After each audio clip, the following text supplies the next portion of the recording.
Assalamualaikum warahmatullahi wabarakatuh. Perkenalkan, nama saya Dia Ayu Purnamasari. Pada kesempatan kali ini saya akan sedikit membahas tentang tipe memori pada komputer. Langsung saja kita bahas. Tipe memori pada komputer terbagi menjadi dua, yaitu memori utama dan juga memori sekunder. Dalam memori utama itu sendiri terbagi menjadi dua, yaitu ada ROM dan juga RAM.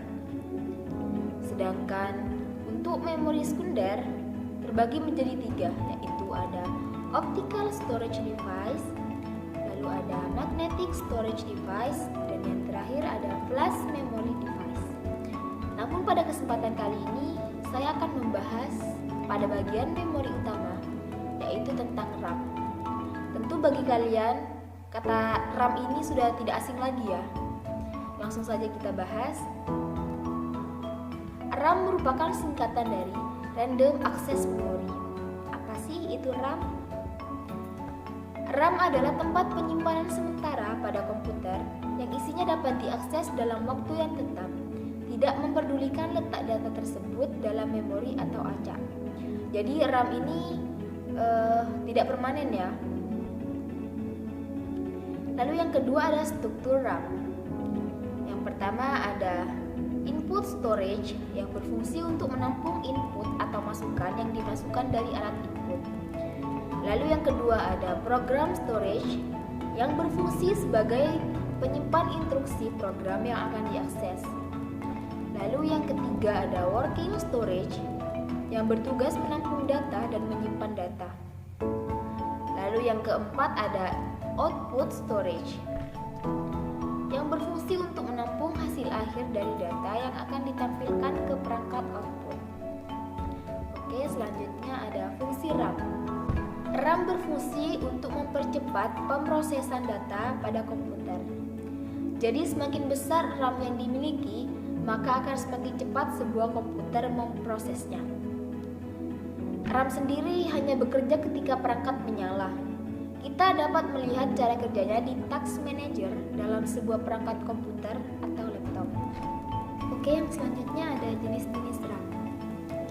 Yang pertama ada DRAM yang merupakan singkatan dari Dynamic Random Access Memory. Merupakan jenis RAM yang dapat disegarkan oleh CPU secara berkala agar data yang ada di dalamnya tidak hilang. DRAM sendiri menggunakan satu transistor dan kapasitor per bitnya dalam strukturnya. Hal ini membuat RAM ini memiliki kepadatan yang cukup tinggi. DRAM sendiri memiliki frekuensi kerja yang bervariasi antara 4,7 MHz hingga 40 MHz. Lalu yang kedua ada SDRAM yang merupakan singkatan dari Synchronous Dynamic Random Access Memory. Merupakan kelanjutan dari DRAM, dan SDRAM sendiri menjadi RAM yang memiliki kecepatan yang cukup tinggi dibanding dengan RAM lainnya, yakni kecepatan sampai 100 hingga 133 MHz. RAM ini akan diletakkan pada slot DIMM atau SDRAM di motherboard yang mampu menampung memori mulai 16 MB hingga 1 GB. Lalu yang ketiga ada RDRAM yang merupakan singkatan dari Rambus Dynamic Random Access Memory. Merupakan suatu jenis memori dengan harga yang lebih mahal tetapi lebih cepat dari SDRAM. Tak heran RAM ini awalnya dikembangkan untuk komputer dengan prosesor Pentium 4 atau untuk keperluan perangkat gaming. Slot memori untuk RDRAM sendiri ada 184 pin.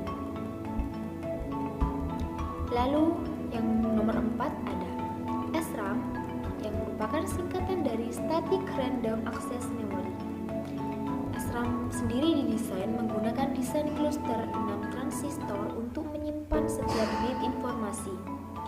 Sayangnya, SRAM sendiri memiliki kekurangan, yaitu biaya produksinya yang mahal. Tak heran RAM ini hanya tersedia dalam kapasitas kecil dan digunakan untuk bagian yang benar-benar penting. Chip ini sering digunakan untuk cache memory. Kecepatan SRAM sendiri mampu mengimbangi kecepatan prosesor 500 MHz atau lebih. Selanjutnya nomor 5 ada EDORAM yang merupakan singkatan dari Extended Data Out Random Access Memory, yang merupakan jenis RAM yang sangat cocok dipasang pada semua komputer Pentium. Selain itu, komponen ini juga cocok untuk dipasang pada komputer dengan bus mencapai 66 MHz. Slot memori untuk EDORAM sendiri ada 72 pin. Bentuk komponennya pun ini lebih panjang daripada RAM SIMM. Lalu yang nomor 6 ada FPM DRAM yang merupakan singkatan dari First Batch Modern RAM. Jenis RAM ini merupakan bentuk asli atau bentuk awal dari DRAM. FPM sendiri bekerja pada rentang frekuensi 16 MHz hingga 66 MHz dengan akses waktu hingga 50 ms. Lalu yang nomor 7 ada Flash RAM yang merupakan jenis memori berkapasitas rendah yang digunakan pada perangkat elektronika seperti TV, VCR, hingga ponsel lama. Memori ini dipasang pada perangkat yang memerlukan refresh dengan daya yang kecil. Lalu selanjutnya nomor 8 ada FGRAM yang merupakan singkatan dari Video Graphics Random Access Memory. FGRAM sendiri biasanya digunakan untuk menyimpan kandungan piksel bagi sebuah paparan grafik. Penggunaan chip ini akan memberikan performa video yang baik dan mengurangi tekanan pada CPU. Lalu yang nomor 9 ada DDR SDRAM yang merupakan singkatan dari Double Date Rate SDRAM. RAM ini mampu menjalankan 2 instruksi sekaligus dalam satuan waktu yang sama. Memori yang dimiliki terdapat 184 pin. RAM jenis ini juga mengkonsumsi daya listrik yang lebih rendah. Untuk kapasitas memorinya pun cukup besar hingga 4 GB per chipnya.